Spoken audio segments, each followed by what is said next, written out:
Simon Jordan reacts strongly after Anthony Joshua breaks Jake Paul's jaw with a knockout, calling the entire event damaging to boxing's credibility. The boxing industry, because straight after the fight, I heard the question being posed to Joshua, will he now fight Fury? And then my first thought was, after what I've seen, who cares? After that, who cares if Joshua fights Fury? I like Anthony Joshua immensely, Spencer. Any exchanges I've had with him, I think he comes across terrifically well.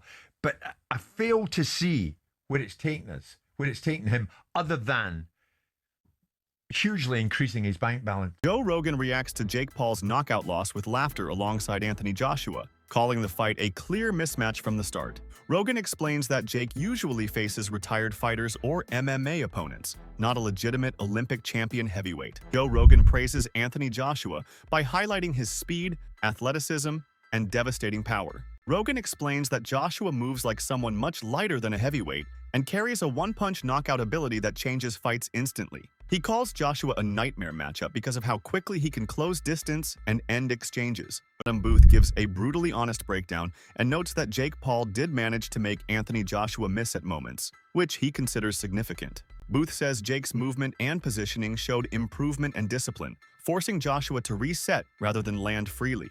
While Booth makes it clear this does not mean Jake was winning, he acknowledges that creating hesitation against an elite heavyweight is a big deal and shows progress in Jake's development. In the end, this one felt inevitable, a mismatch on paper that played out the same way in the ring. And critics who view these crossover bouts as a circus-style spectacle that damages boxing's credibility, and supporters who give credit for the mental toughness it takes to step up to a real challenge.